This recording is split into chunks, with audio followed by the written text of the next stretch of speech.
தாய் தமிழ் உறவுகளுக்கு வணக்கம். இரண்டாவது மனைவி கட்டுப்பாட்டுக்குள் கட்சி வந்தது என்ற தலைப்பில் இந்த காணொளியை காண்கிறோம். இரண்டாவது மனைவியின் கட்டுப்பாட்டுக்குள் கட்சி வந்தது என்ற தலைப்பில் இந்த காணொளியை நாம் காண்கிறோம். பாட்டாளி மக்கள் கட்சி, இதன் தலைவர் டாக்டர் ராமதாஸ் 1965ஆம் ஆண்டு இவர் சரஸ்வதி அம்மாளை திருமணம் செய்தார். இவருக்கு அன்புமணி மற்றும் ஒரு மகள் உள்ளனர். 1989ஆம் ஆண்டு பாட்டாளி மக்கள் கட்சியை நடத்தினார். இவரை நம்பி வன்னியர் சமூகத்தினர் பின்தொடர்ந்தனர். தற்பொழுது கட்சி இரண்டாக உடைந்துள்ளது. அன்புமணி ராமதாஸ் பக்கம் கட்சி பிளவுண்டு நிற்கிறது. இந்த சூழ்நிலையில் டாக்டர் ராமதாஸ் சமீபத்தில் தன்னுடைய மனைவி சரஸ்வதி அம்மாளோடு 60வது திருமண நாளை கொண்டாடினார். புகைப்படங்கள் வெளியாகின.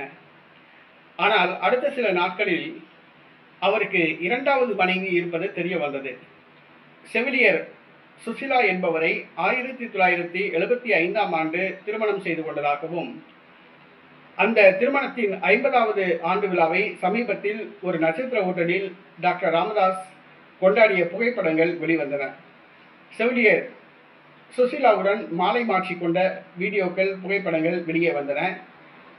இது எவ்வாறு வெளிவந்தது என்று பார்த்தால், அன்புமணி ராமதாஸ் தான் இதை ஊடகங்களுக்கு அனுப்பி வைத்தார் என்று சொல்லப்படுகிறது. இதனால் டாக்டர் ராமதாஸ் கோபம் அடைந்துள்ளார். அதாவது, அரசியல்வாதிகளுக்கு 2 மனைவிகள் 3 மனைவிகள் இருப்பது சகஜம்.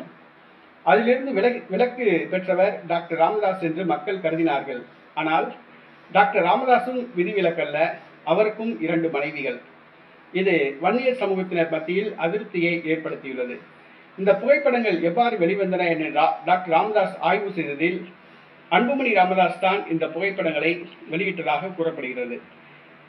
ஆனால் டாக்டர் அன்புமணி ராமதாஸ் தரப்போ செவிலியர் சுசிலா மீது பரபரப்பு குற்றச்சாட்டுகளை கூறி வருகின்றனர். சமீப காலமாக கட்சியின் பொறுப்புகள் எல்லாம் செவிலியர் சுசிலா கட்டுப்பாட்டுக்குள் வந்துள்ளன. பாட்டாளி மக்கள் கட்சியே ராமதாஸின் 2வது மனைவி கட்டுப்பாட்டுக்குள் வந்துள்ளது. இதனால் தான் அன்புமணி ராமதாஸ் பிளவுண்டு தனி கட்சி நடத்தி வருவதாக கூறப்படுகிறது. கட்சி பொறுப்புகளுக்கு 5 லட்சம், 10 லட்சம், 50 லட்சம், 1 கோடி ரூபாய் என்று செவிலியர் சுசிலா டாக்டர் ராமதாஸ் 2வது மனைவி வசூலிப்பதாக கூறப்படுகிறது. சுசிலாவின் ஆதரவாளர்களே கட்சி பொறுப்பில் நியமிக்கப்பட்டுள்ளதாகவும் கூறப்படுகிறது. மேலும் டாக்டர் ராமதாஸின் 2வது மனைவி கட்சியின் மூத்த தலைவர்களுக்கு கோடிக்கணக்கில் கடன் கொடுத்து பத்திரங்களை எழுதி வாங்கியுள்ளார். அந்த பத்திரங்களை காண்பித்து மிரட்டி வருகிறார். ஆக பாமக மூத்த தலைவர்கள் வேறு வழியில்லாமல் செவிலியர் சுசிலா கட்டுப்பாட்டுக்குள் உள்ளனர். ஆக டாக்டர் ராமதாஸின் பாட்டாளி மக்கள் கட்சியானது தற்பொழுது ராமதாஸின் 2வது மனைவி கட்டுப்பாட்டுக்குள் வந்துள்ளது. அது முழுக்க முழுக்க சுசிலாவின் கட்டுப்பாட்டுக்குள் வந்துள்ளது. சுசிலாவின் கட்டுப்பாட்டை விட்டு வெளியே வர கட்சியின் மூத்த தலைவர்களால் முடியவில்லை.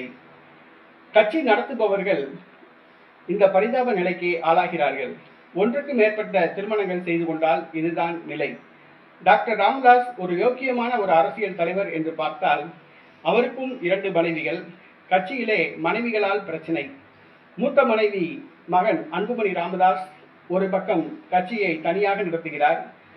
டாக்டர் ராமதாஸின் 2வது மனைவியோ அவர் ஒரு பக்கம் கட்சியை நடத்தி வருகிறார். இருதலை கொல்லி எறும்பு போல டாக்டர் ராமதாஸ் தவித்து வருகிறார். ஆனால் பாட்டாளி மக்கள் கட்சியின் உண்மையான தொண்டர்கள் அன்புமணி ராமதாஸ் பக்கமே உள்ளனர்.